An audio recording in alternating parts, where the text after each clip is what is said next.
to enter into that trading market, but they're coming soon. So the English provoking them is going to lead to naval warfare between the two, resulting in defeat of the Spanish Armada. So once the Spanish are defeated, that's what's really going to open up the gates and allow other countries to come into the New World and start trading eventually, and not trading, but just taking over and bringing in slaves. So now we have the Protestant Reformation. Protestant.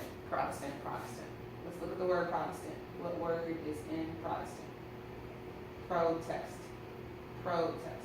So this is going to be a protest movement. And the two people that are going to lead the protest movement are going to be Martin Luther and, next slide, I'll show you guys, John Calvin. But we'll go back to Martin Luther. So Martin Luther, sounds familiar. Martin Luther King is named after him. I'm not going to go through the whole story about Martin Luther King's original name before he was Martin Luther King, but he was named after Martin Luther when he was a small boy. Okay, so Martin Luther is going to be a German monk and professor, and he's going to criticize the Roman Church for a lot of things they do. So number one, he believes that, well, we have a number of reasons for criticizing him. He's going to argue about salvation through God's grace. So basically, it doesn't matter if you go to confessional, it doesn't matter if you do certain things, you're always going to be able to get forgiveness from God, is his belief. And he believes that, your faith or whatever you're looking for is going to come from the Bible and not from your priest. Your priest is going to be like a middleman who you don't really need. He believes that every single person is going to be a priest, and they're going to remove that kind of block of that person who's there. Also, during this time period, the Catholic Church is selling indulgences. Indulgences basically means if you pay a certain sum, you can shorten your time in purgatory, or you can just not go to purgatory at all because you've paid off your debt through money. That's a very unfair system, because if you're rich, you're able to get salvation, but if you're poor, you're kind of just stuck to the purgatory and damnation for the rest of your life. Also, during this time period, some of the monks and the priests had mistresses. If you guys know, the Catholic Church is supposed to be celibate, and that was definitely a no-no. So basically, they're not living up to their standards and what they're supposed to be doing in the Bible. So one thing he's going to do is going to create the 95 Thesis, which is going to create a lot of debate about what the Catholic Church is doing as well. And they're going to declare him, I'm missing something. They're going to 95 Thesis. Let's see.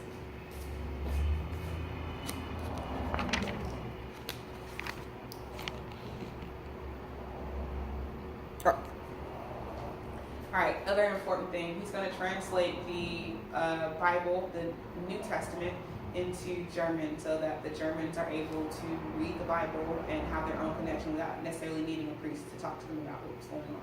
All right, so he's going to be declared a heretic, so basically somebody who's against the church, and usually heretics are usually killed. So usually heretics are usually killed, but he's going to barely avoid being burned at the stake. And eventually he's going to marry a former nun, and he's going to translate the Bible separately. He's going to promote literacy. But he's going to survive, and he's going to continue to talk about the church. And so today there is a form of Christianity or denomination that is named after him called Lutherans. So now we have, after that, we have John Calvin, who is going to have this belief that your place in society is already decided before you're born. So before you're born, you're either going to heaven or hell, and it's been decided nothing you can do on earth will fix that. All right, so then we're going to see a there we go, wrong slide. So the Europeans are going to develop a moderately reformed Catholicism, which is going to retain Catholic practices and, oh my goodness. Brandon, what's this word? I'm having a drew blank. How do you pronounce this? Oh, hierarchy. Oh my goodness. Whew. It's really early in the morning on a Saturday. Hierarchy, okay? I know that word, hierarchy. Anglicanism and Episcopalianism are also going to rise during this time period. So we're going to see the British are going to maintain some level of religious diversity, and many of the new Protestant sects are going to develop animosity towards each other. So we're going to see a lot of things rising up, and we'll eventually see some fighting between the two. But to counter what was going on, all the Protestant Reformation happening, the Catholic Church is going to create a counter-Reformation movement. So they're going to have the Council of Trent. It's going to be 25 sessions, so they're going to meet between 18 years 1545 to 1632. 1545 to 1563, excuse me. The Catholic Church is going to reaffirm papal authority, church hierarchy, and doctrine, and also attempt to fix some of those corrupt reforms. They're going to get rid of the indulgences practices, try to rid the churches of mistresses and things like that. And we're going to see more emphasis on individual spirituality versus focusing on the Bible or the priests and things like that. Focusing on the priests, not the Bible.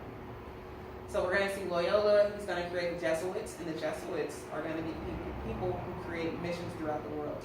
So in California, when you guys were in 4th grade, you guys had a mission project where you created a mission.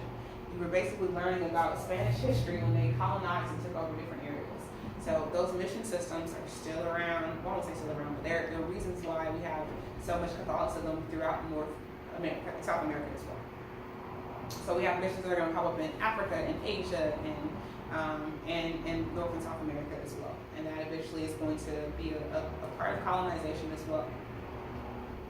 So papacy is going to continue its persecution and repression of heretics and demons. So basically, if you speak against the church, they're going to try to have you killed, or actually have you killed or repressed in some kind of way, or blacklisted or shunned and things like that.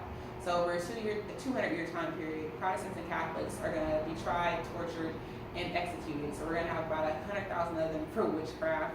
So the Salem witch trials and things like that we've heard about previously are going to lead to a lot of witch trials. Basically, a lot of those trials are basically people who were talking against the church who weren't liked, and they have to die. All right, so now we see our religious reformation.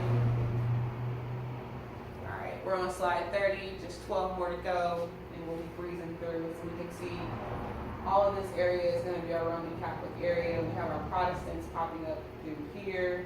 We have our Eastern Orthodox, and then the yellow parts are going to be all of the Muslim areas. So those 4 kind of living together. And these 3 are all Christian-based religions. Okay.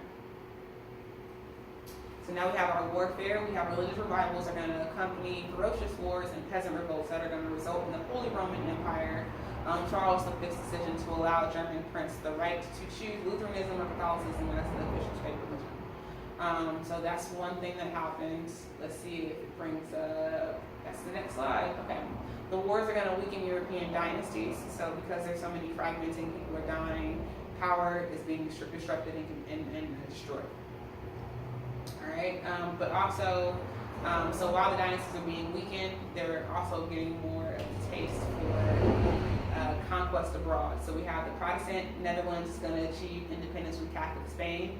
And the Spanish Empire is going to face decline because of its war expenditures, and it's going to face bankruptcy 3 times. So even all the money they're bringing in, or silver they're bringing in from the New World, isn't going to be able to offset the things they're doing in the war. But they're still around, and they're going to be around for a little while longer with their control and dominance. So now we're going to move into France. We have the Huguenots who are going to be fighting. The Protestant Huguenots are going to are going to be brought to an end in Francis Valois dynasty. So we have a Protestant prince named Henry who's going to become king by converting to Catholicism. He's going to issue a proclamation that France is Catholic, but it's going to protect the Protestant minority. So we're going to see religious conflicts that are going to pop up, and we're going to have a civil war that's going to happen during this time period. And so one of the things that we're going to talk about, it's not physically actually mentioned, but it's St. Bartholomew's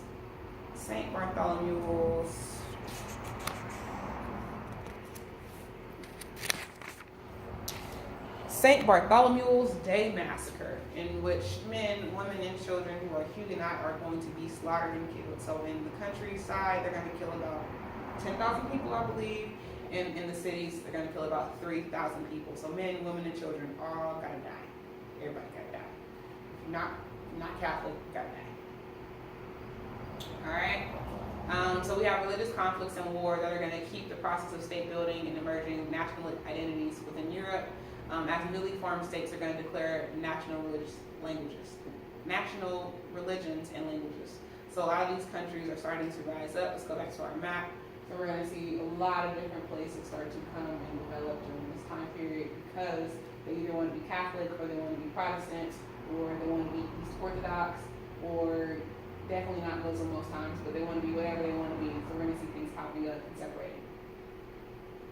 All right, so in Asia, prosperity. So the Asians are still thriving, and now they're thriving even more because they're getting silver from the New Worlds. So originally this is going to be great for them, but over time we'll see how it's not so great for them. They're going to be treated just like a lot of the other people who have melanin in their skins as well. Okay. So we're going to see Europe was facing religious war, but Asian empires were expanding and consolidating power and experiencing flourishing trade. The Chinese, the Mughals, and the Ottoman empires had effective and esteemed rulers. A lot of them are going to be militarized and military-based, which is going to allow them to control their people. So the Mughals. So we have, all right, so we talked about this previously. We have the Ottomans, the Mughals, and the Safavids. Those are like the three popping Islamic empires that we really talk about throughout history. So we're on the Mughals now. So Safavids and the Ottomans are the previous chapter, but here are the Mughals.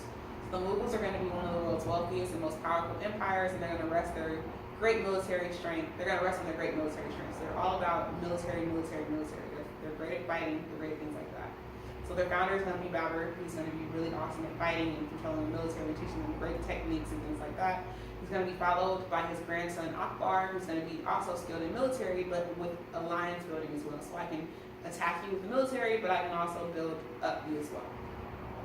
And so he's going to use favors and intermarrying to build his empire. And we're going to see that Akbar is going to profit from the Indian Ocean trade, and he's going to have the land and river routes connected to them as well. So he's going to pimp out that Indian area because he's going to control most of India. And we know that India is a peninsula, so Indian Ocean, great for trading. He's able to thrive in that area. All right, so it's going to bring increasing wealth and power. And the power is going to be limited with European intrusions into the empire. So they have wealth, but they're not really taken seriously because they're not European. Okay. Mughal rulers are going to first allow Portuguese to come in, then eventually other merchants.